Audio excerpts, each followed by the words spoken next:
pour nous un réel plaisir de vous retrouver pour ce nouveau numéro des Femmes d'Exception. Mesdames, Messieurs, partout où vous nous suivez, en Afrique, en Amérique, en Asie et pourquoi pas en Océanie, je vous transmets mes salutations distinguées et je vous souhaite bienvenue dans Femmes d'Exception. Aujourd'hui, nous recevons pour vous une dame. Elle exerce un métier dans lequel on trouve assez rare la gente féminine. Il s'agit de Bénédicte Dikamba. Bonjour Bénédicte. Bonjour madame. J'espère que tu vas bien. Ça va et vous-même? Tu te sens à l'aise? Oui, ça va. Alors nous sommes très honorés de vous recevoir sur ces plateaux en tout cas.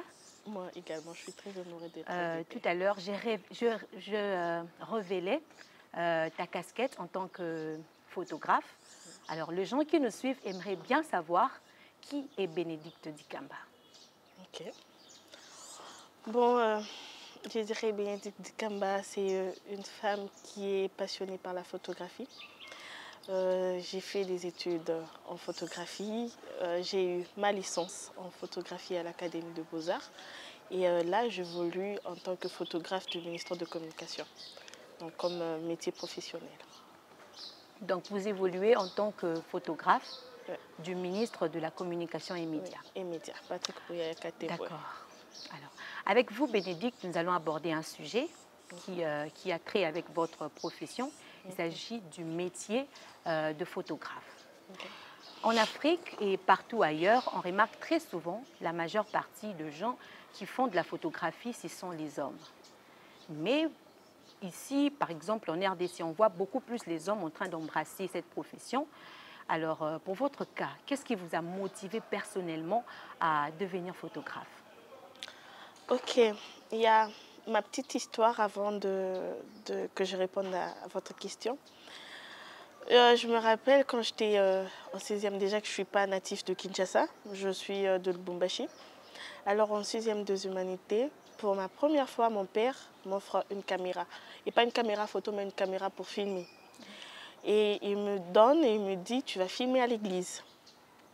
J'étais étonnée, un peu mitigée. Moi, je n'ai jamais touché à la caméra. Il me dit, non, tiens, tu vas filmer à l'église. Et c'est là, quand je suis partie à l'église, j'ai filmé et j'ai aimé. J'ai vraiment aimé ce que j'avais fait et ça a fait un petit déclic en moi. Et quand je suis venue à Kinshasa, je suis venue pour faire des études d'art, je suis allée en peinture et non en photographie. Je suis allée en peinture, je commençais en peinture et là, je ne me retrouvais pas. C'est alors que j'ai dit non, il y a quelque chose qui me manque, ce n'est pas ça. Et alors, je suis rentrée en moi-même et j'ai pris la décision de faire la photographie. Et c'était aussi un nouveau département et j'ai commencé la photographie. Et quand je commençais la photographie, et c'est là que ça a découlé, j'avais senti que c'était ça. Alors la personne... Vous avez commencé à l'église? Ma première prise, j'ai plus filmé à l'église que faire de photos. Okay. Mais c'était le premier contact avec la caméra. C'est ça l'histoire que je voulais raconter. C'était ces premiers contacts qui avaient fait le petit déclic en moi qui me disait, oh, en fait, tu seras une bonne photographe peut-être. Mais quand je suis arrivée sur terrain, je suis arrivée à Kinshasa, je ne suis pas allée en photographie, premièrement. Donc il y avait un peu ce côté où je me suis écartée du chemin. Je suis allée m'inscrire en peinture. Donc oui, je me suis inscrite en peinture. Toujours à l'Académie de Beaux-Arts? Toujours à l'Académie de Beaux-Arts.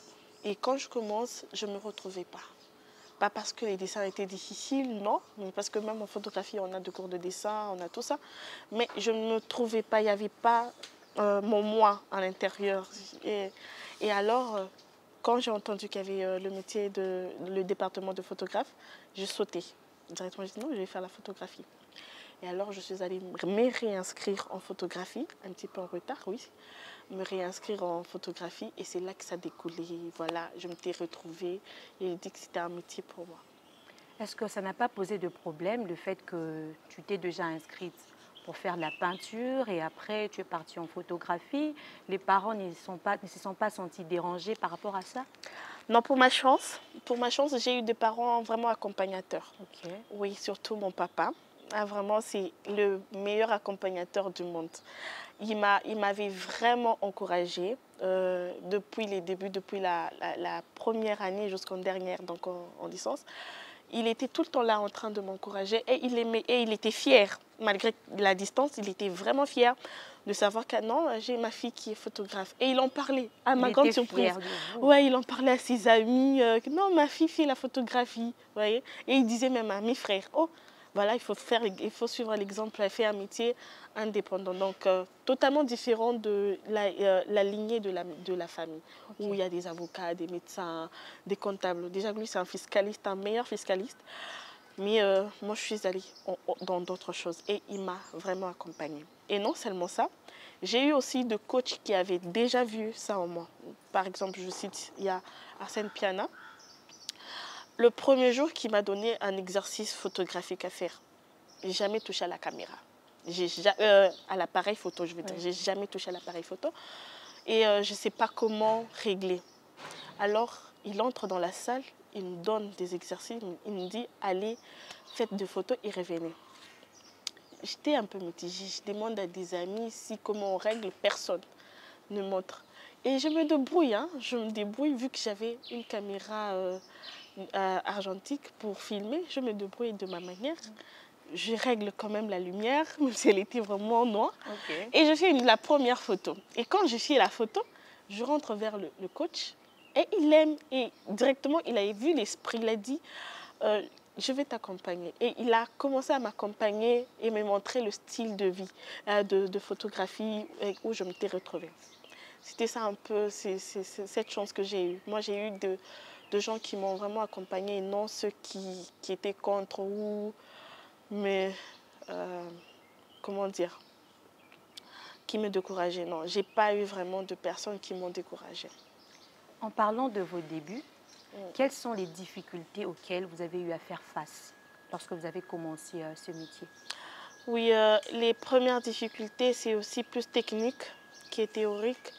La partie technique où il fallait faire de l'appareil photo votre ami, votre bébé, si je peux dire. Donc, connaître... C'est-à-dire comment? Oui, j'explique. Connaître l'appareil, son fonctionnement. C'est comme un bébé. Parce que quand un bébé vient, il ne va pas vous dire que non, maman, j'ai mal là, il y a un dysfonctionnement de ce côté. Non, vous devez connaître votre enfant. C'est pareil avec la caméra. Et j'étais obligée de connaître. C'était ça la difficulté. Et la difficulté, c'est que on ne peut pas connaître qu'une seule caméra, donc une seule série. Je donne un exemple. Moi, je commençais avec un Canon parce que c'est l'appareil qu'on me l'avait offert par mes parents. Oui. Mais quand je suis allée à l'université, c'était plus des Nikon. Donc, il fallait comprendre Nikon, comment fonctionne. Nikon. Oui, ce sont des marques. Non, il y en a beaucoup. Okay. Il y a Leica, on a aussi Sony, il y en a vraiment, il y a beaucoup. Alors, il fallait comprendre comment chaque appareil fonctionne et comment il y a leur, comment je peux dire, bon, comment l'appareil fonctionne. Et il fallait faire ça. C'était ça la partie la plus compliquée. Et aussi, la partie aussi compliquée, c'était aussi dans le cadrage. J'avais un problème aussi de cadrage et de lumière. Il fallait vraiment travailler plus la lumière et les cadrages. Parce que la photographie, en fait, c'est ça. C'est la lumière. Vous voyez? C'est même dans sa définition. Si vous allez faire du recherche, on va vous dire c'est écrire par la lumière. Donc, il fallait comprendre la lumière. C'était ça le plus difficile aussi. Et je pense qu'il y en a encore beaucoup jusqu'à présent. Je ne dirais pas que je suis professionnelle en lumière, non. Mais chaque jour, je me donne cet exercice d'apprendre la lumière, comment la lumière joue aujourd'hui, comment jouer avec la lumière en fait. C'était ça, la partie la plus compliquée. Alors, ce que j'ai retenu, c'est que la photographie, c'est écrire par la lumière. Bien sûr. Chers téléspectateurs, j'espère que vous avez compris cette définition. La photographie, c'est écrire par la lumière. Oui. Aujourd'hui, Bénédicte Dikamba est photographe du ministre plutôt de la communication et des médias. Oui. Alors, quelles sont les circonstances qui ont fait en sorte que vous puissiez arriver à ce poste? Ok. J'ai commencé au ministère l'année passée, en novembre. Je commençais d'abord en tant que stagiaire. Donc, j'ai trouvé qu'il y avait aussi déjà des photographes et ces gens m'ont accueilli. Donc, je cite Boma et Picture et Hervé Kalala. Ils m'ont accueilli et ils m'ont appris ce que je ne connaissais pas. Parce que c'est mon premier métier après la vie estudiantine. Parce que j'ai eu ma licence l'année passée. Quand ils m'ont vu, ils avaient déjà vu un bon début. Et ils ont aussi rajouté aussi de leur sien en moi. Donc il y a aussi leur touche dans ma manière de faire la photo. Voilà. Quelles sont tes ambitions par rapport à ce métier de la photographie? Bon,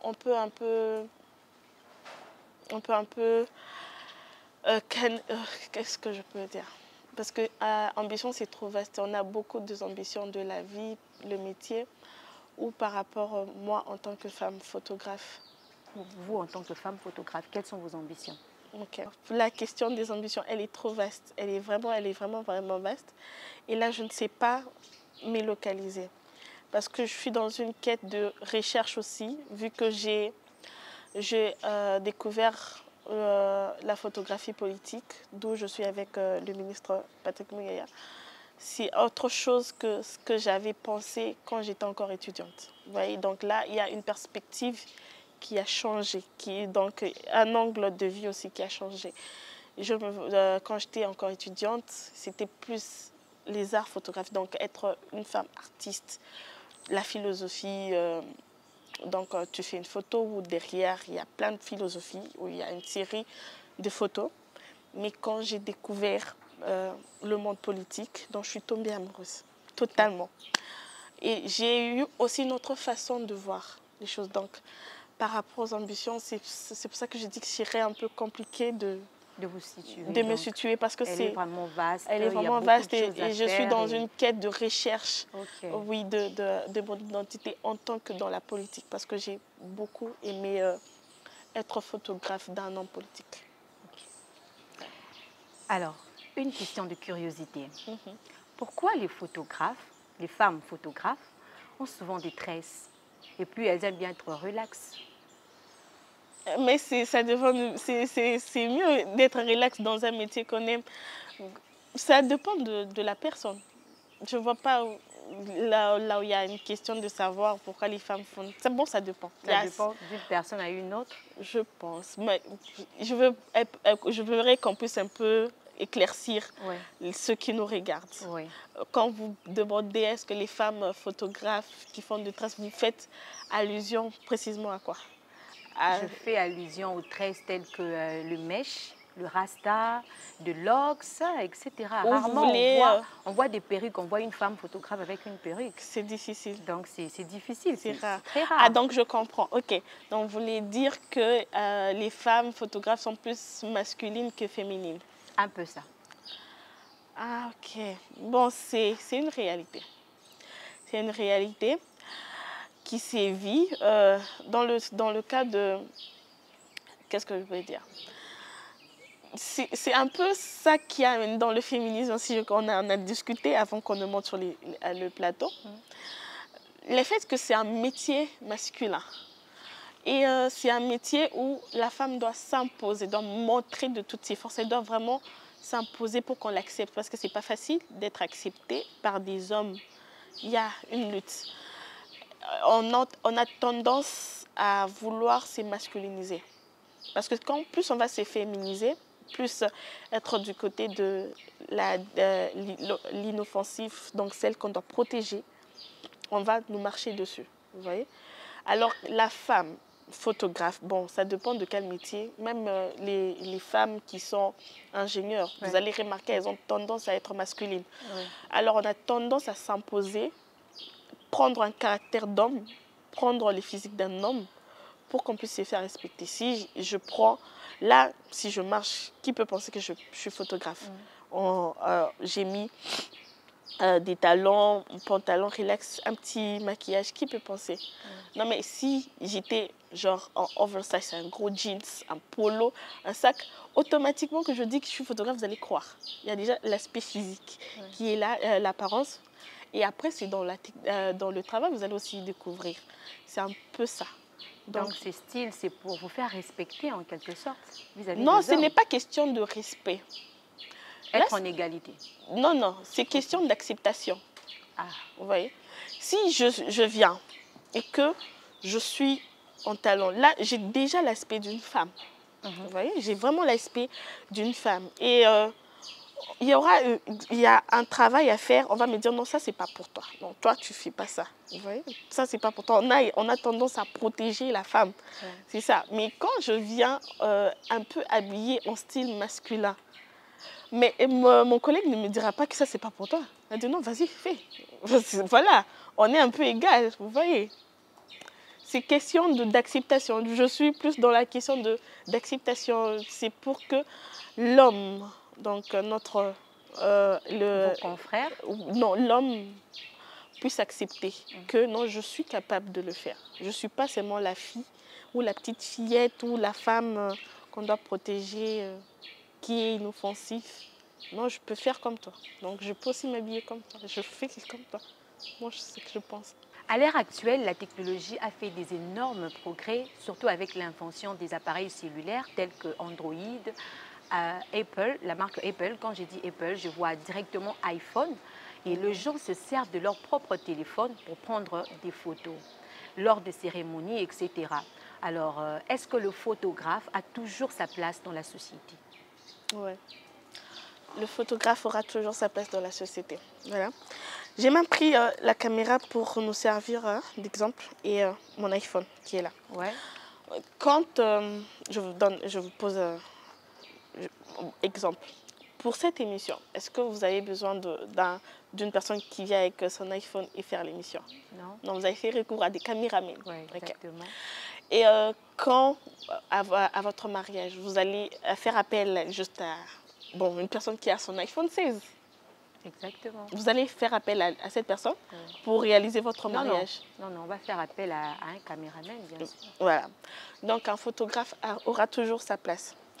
Ce qui est différent entre les deux, pourquoi? Ça, c'est déjà préétabli. Donc, quand on entre dans dans l'option appareil photo, vous n'avez même pas vraiment des réglages à faire, pas vraiment.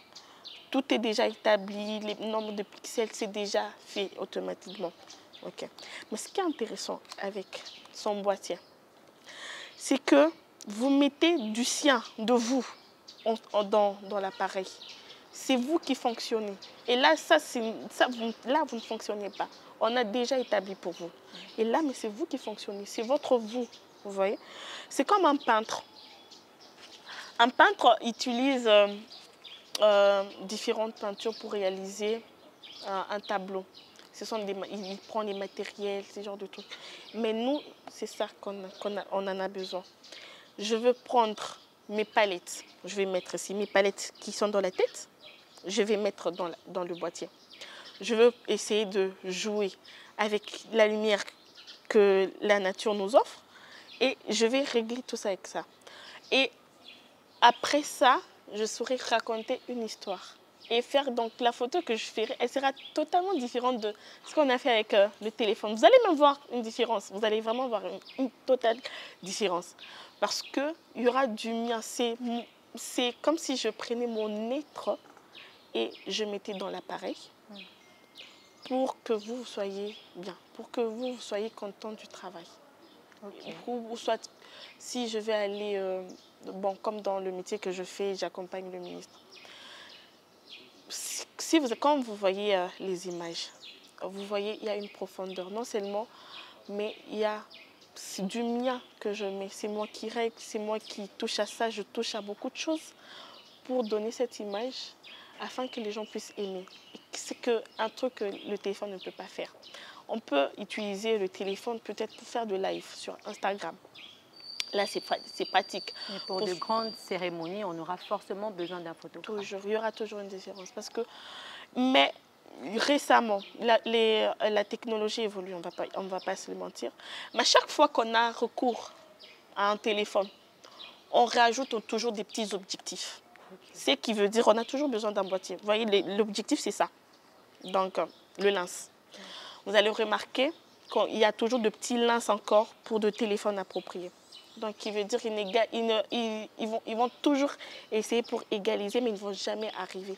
Mais ça reste magique. En fait, ça reste vraiment magique. On aura toujours besoin d'un photographe. Donc, le téléphone ne peut pas ne peut pas égaliser. Donc, vous avez toujours votre place dans la société. Toujours. Chers téléspectateurs, malgré l'invention de la technologie, notre invité nous fait savoir que le photographe a toujours sa place dans la société. Nous allons suivre un élément dans lequel nous verrons notre très cher invité en train d'exercer son métier en tant que photographe sur terrain. Et tout juste après, nous serons de retour sur ce plateau.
De retour sur ce plateau, chers téléspectateurs, c'était la Bénédicte Dikamba sur terrain, exerçant son métier en tant que photographe.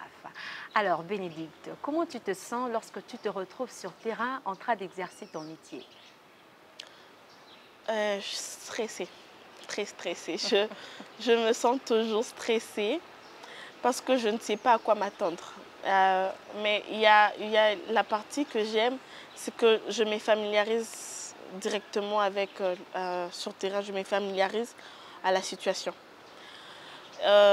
Souvent, quand on fait des descentes avec l'excellence, on n'a pas assez trop de temps de faire ce que la personne veut faire. Non, on est obligé à être soumis au temps qu'on nous donne. Ouais. Quand il est en mouvement, tu dois courir, faire tout, en sorte de ne pas rater, même pas une prise de vue, il ne faut même pas rater parce que tu n'as pas d'explication à donner. Et donc, le temps est tellement précieux que même une distraction ne peut pas faire partir de toi en ce moment-là.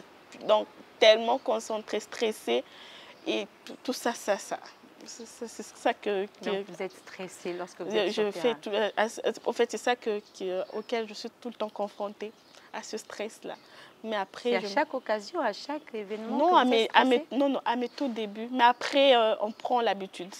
On prend l'habitude et on en fait une vie commune. Donc, on prend l'habitude. J'en ai pris l'habitude. Au début, ce n'était pas facile.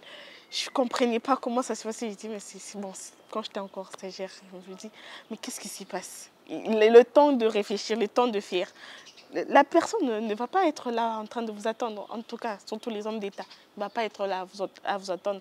Parce que là, vous courez derrière les temps. C'est à peine la rapidité. Et aussi, vous devez livrer les photos avant. Donc, quand vous essayez, lui ne va pas comprendre qu'il y a le temps où vous devez retoucher. Non, ça, ce n'est pas son problème. Ça, c'est votre problème à vous, vous devez gérer. Et lui, ce qu'il veut, ce sont ses photos déjà prêtes. Quand il dit dans 5 minutes, il faut faire ça, il faut envoyer dans 3 minutes. Ah, là, c'est vraiment stressant. Hein? C'est quand même stressant, mais après, je me suis habituée. Chers téléspectateurs, nous allons passer à un moment crucial de cette émission. Il s'agit de la rubrique d'hiver. Bénédicte, au cours de cette rubrique, nous remettons de présents à nos invités, de cadeaux. Okay. Alors, je vais demander à la régie de m'apporter ce que nous avions prévu pour vous. Ok, merci.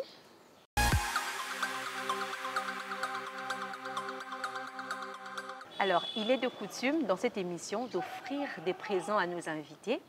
Et pour ce numéro, nous avions prévu un petit cadeau pour vous que j'aimerais vous remettre. Merci.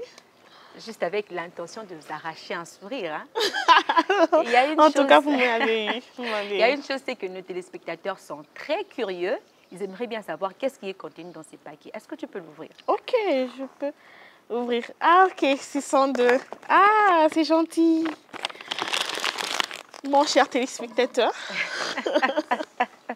Ok, je continue encore à déballer. Vous pouvez les mettre à l'intérieur. Ok. Bon, c'est la gamme Naomi.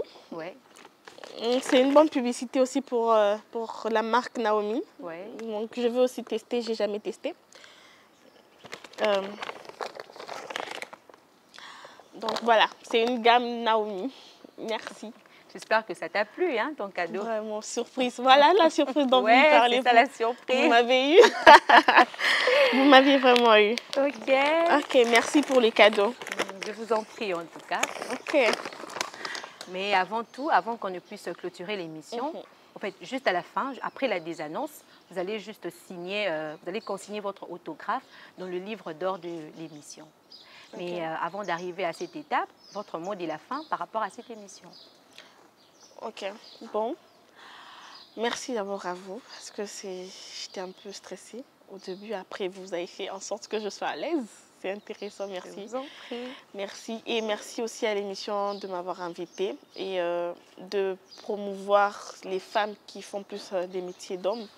Il y en a beaucoup, il y en a beaucoup. Mais aussi, il y a ce petit mot que je peux donner à ces personnes, à ces femmes. Oui. Surtout celles qui aspirent aussi à devenir photographes comme vous. Hein. Bon, je ne veux pas catégoriser juste pour les photographes. Non, mais pour toutes ces femmes qui aspirent au métier d'homme, où la majeure partie sont les hommes qui font ces métiers, qui exercent plutôt ces métiers. À ces femmes, je demande plus la résilience. La résilience et la force mentale, parce qu'elles doivent vraiment être bien fortes mentales et de ne jamais abandonner. Pourquoi? Les filles sont confrontées, dans ce genre de métier, elles sont confrontées dans beaucoup d'épreuves, où ça ne sera pas facile pour elles, comme on dit toujours, ah c'est une femme, on va la laisser les champs. Non, non. Dans ce genre de métier où il y a les hommes, on ne laisse pas le champ facilement comme ça, il faut se battre. Alors, il faut vraiment prendre cette casquette en disant de masculin aussi en nous. On a aussi ce côté homme en nous, se battre pour être accepté dans la société. Donc, à toutes ces femmes qui aspirent au métier des hommes, je vous demanderai chaque jour d'être forte mentalement et aussi d'être résiliente, de ne pas céder au trauma de 2 ans. Parce que les hommes seront là en train de vous traumatiser. Pour les esprits faibles, elles peuvent lâcher. Elles peuvent vraiment lâcher. Moi, ça m'est arrivé plusieurs fois. Je suis rentrée, j'ai pleuré. En tout cas, j'ai beaucoup pleuré. Et à chaque fois que je pleurais, ce n'est pas pour que j'abandonne. Ça me donnait toujours le courage de me relever et faire encore mieux. Et ce n'était pas facile, même à la faculté. Et que moi, un jour, je m'étais réveillée et c'est une partie que je n'ai pas mise quand j'étais déléguée des classes. Imaginez, dans une salle de classe où il n'y a que des hommes, il n'y avait que 4 femmes et que j'étais leur CP, leur chef de promotion. C'était pas facile. Chaque jour, je devais recevoir des insultes. Chaque jour, je devais être critiquée.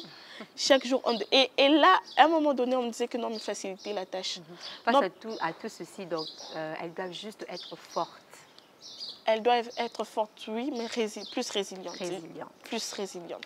Fin complète de cette émission, chers téléspectateurs, nous vous disons merci de nous accorder votre attention particulière et nous remercions notre invité. Merci à vous. Aussi, je dis merci à notre partenaire, ce beau cadre qui nous reçoit, le restaurant India, situé dans la commune de la Gombe, au numéro 6 de l'avenue Kadeko. Merci à toute l'équipe de New Image Télévision. Quant à moi, je vous dis au revoir, mais surtout, abonnez-vous massivement et likez dans nos différentes plateformes sociales.